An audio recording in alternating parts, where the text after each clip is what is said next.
discussion video where I talk about things that are music related and perhaps have something interesting to say about them. And I don't do these very often. Every time I make a video of one of these, I'm always like, hey, I've not done this in a long time. And this is just another occurrence of that. So today I'm going to talk about genre biases. Or biases. Yeah, I thought that I would talk about something like this because someone asked me. It was actually David Rowe. David Rowe on Twitter asked me recently to do a video on this, so I thought, yes, this is a great idea. Why not talk about this? It's a really interesting topic to me because recently I was talking on Twitter about how, like, you know, people think it's cool to hate on country music because I guess country music has a bit of like an old, traditional sort of sound and idea behind it, and you know, a lot of the younger generation typically rejects anything that comes from previous generations in a form of sort of rebellion, and so they, you know, jump on newer sounds and they treat it as like the new wave of ideas, and anything that isn't on that wave is just old and not as fun or interesting to them. We all go through these eras in our life. When you're a teenager, you have that phase of sounds that you typically gravitate towards, and anything that's out of that sound you treat as crap or not as good, and anything that you like you're biased against and you treat it as like the best music you've ever heard. And the thing is that you can listen to whatever you want to listen to. There's no reason why anyone can say, hey, you shouldn't listen to that because it's not good and you should listen to something else. But I do feel like there's a stage in your life where you should kind of grow out of that phase, and you shouldn't just be biased to one sound. Like, you should go out there and seek out other things. I mean, I guess I'm saying this from a person that, you know, talks about pretty much any kind of genre of music without really any hesitation on a daily basis. But I'm saying that from experience because you can find so much out there that's amazing and you don't have to stick within one bubble. And I feel like now that we've got the internet in the place that it is, you know, with the past 10 years it's boomed to the heights that it has, and we have streaming services now. You can literally find anything you want to find, from playlists or even just the recommendations from friends, social media. I've seen people talk about certain artists. Like, there's just really no excuse anymore to just stick within one genre. And yet people still do, and I just don't get what it is. It must be built in our minds once we get to a certain age. I mean, there is that study that came out not too long ago, you know, like, you're basically, you no longer discover music past the age of like 21 or something it was, or like 24 or something. I can't remember the exact statistics it was. And you know, Spotify listeners of a certain age will listen to music that was from their era and nothing else and stuff like that. And it sort of makes me wonder why, you know, what is it that makes us do this? Why do we stick to one genre when you can find anything? Because like I said, when I was a teenager, you know, I had a very specific taste in music. It was, you know, coming straight out of like the 2000s, which was a huge time for pop punk and that sort of emo wave that maybe wasn't as emo as people made it out to be, but it was certainly the image of the artists in question, like Fall Out Boy, Panic! At the Disco, My Chemical Romance, etc., etc. And that was kind of the stuff that I was really into, as well as other bands, you know, like Paramore, you know, Yumi at Six, All Time Low, that kind of stuff that had just started cropping up in the late 2000s and early 2010s, which was like the peak of my teenage music years. And we all have those years, you know, we all have that music time where we just focus on that one genre of music that we treat as, you know, a blessing to our lives, and how it's like become our personality or whatever. And like I said, this is like the same for everyone at any age. You know, you're like 15, 16, from whatever era you grew up in. For example, you know, my sister, I talked to her, she was pretty much on the Britpop scene in the 90s because that was when she grew up and she was a teenager in the 90s, and that was her shit back then. Talk to most teenagers now, it's typically hip-hop, trap, or maybe a bit of EDM and stuff like that. You talk to people from the 80s, it would have been new wave, synth pop, the metal that was booming in the 80s as well. And everyone from every era will always say, hey, this is the best era for music. And you're only saying that because you grew up with that sound, yeah? So it's not like it's the best era. It's just what you fondly look back on in a nostalgic sense, because nostalgia sells. I mean, look at films these days. It's all just remakes of remakes of crap that was like 20, 30 years ago, but it doesn't mean they're any good. It's just because they're being remade to sell to that kind of audience, but they don't have to make good films. They're just making it to sell, you know? And so it ends up being like within music, there's this big bias constantly, no matter what kind of circles you get yourself involved in.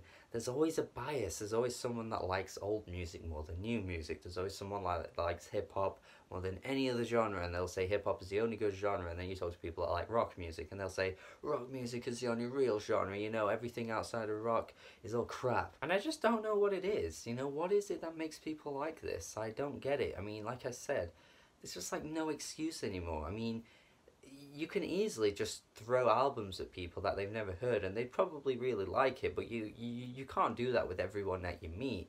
So it's like really hard to convince people of how good music can be when they're really rigid within their own sort of biases, you know? Like I said, it's okay, you know, listen to what you want to listen to, it's fine. But like, to me, I think it gets to a point where it's not okay when people just have a bias against a complete genre of music. I just don't get that. Now, the three biggest genres I see biases against are all very different genres in the sense that I see them from completely different angles and aspects in daily life. And those genres are country music, as I mentioned, hip-hop, and jazz. Now, you're probably thinking, jazz? No, it's not. But actually, just because you might go and rate your music and you look from any year between 1950 and 1965, and you'll see that the top albums are dominated by jazz because it was a great time for jazz. Actually, you know what? Lovers of jazz are in the minority, I think. I've spoken to so many people in real life that will say that they love music, and then you get onto like jazz and they'll say, no, I hate jazz, I don't get jazz, jazz is crap. Now the thing is like, it is probably a rejection of older forms of music, because we are talking like 70 years ago when jazz was booming. Like 70 years, I mean, you can't really expect a 20-year-old to love a genre of music that came out 70 years ago. It's just really weird to listen to people say like jazz is just noise, or jazz has just got nothing, compositionally interesting about it, considering how crazy jazz can be, like how amazing so many of the instruments can clash together and make the sounds that it does. So many different forms of jazz. It's amazing how that genre can expand out to so many different things and even influence so many genres over the years, which it absolutely has. It is absolutely impacted music culture for years to come. It impacted metal music with the drumming patterns and the rhythm sections and stuff like that, and it also impacted hip-hop because so much hip-hop samples jazz. It might in fact be the most influential genre of all time, but yet you meet people in real life and again people just hate it. People don't get what's so good about it. And the thing is, it is kind of like background music for a lot of people, you know, like it might just be played on the radio, on certain radio stations while you're driving. You might hear it in bars occasionally, but no one's really paying attention and stuff like that. But the thing is though, it's actually quite easy to convince people that jazz is amazing because, like, for example, my girlfriend hated jazz. I played her a few jazz albums, we went to some jazz bars, and it became like our thing. Like, she actually really ended up liking it, and now whenever we go out, we'll be like, yeah, let's go to this jazz place and stuff like that. So it can be really easy to influence people when it comes to jazz, because it's like a really good genre of music, but still you can't influence everyone that you meet. And then it comes to genres like hip-hop. You know, you speak to loads of people, they'll think like hip-hop ruined music.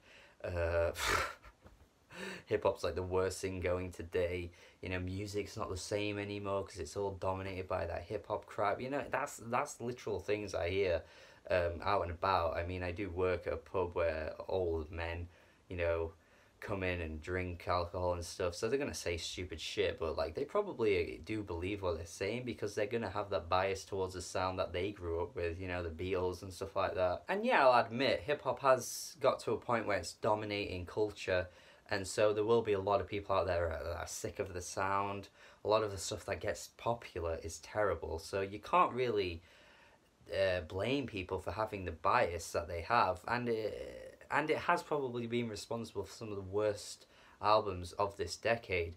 But it's been responsible for some of the best albums of the decade too. It's a real shame that so many amazing albums that will never reach a lot of people because of the bias they have. You know, a lot of the albums that we praise might not get remembered by the cultural masses in years to come because they just have this innate bias. It's a real shame. But again, though, it's one of those things that's influenced by generations. You know, I talk to a lot of young people, you know, through friends of friends and stuff like that, and they'll say they love hip-hop, and older people will say they don't like it. It's just one of those things. But again, though, like, I've got a few friends that I've shown them hip-hop albums, and they love them, even though before that they didn't really care about the genre.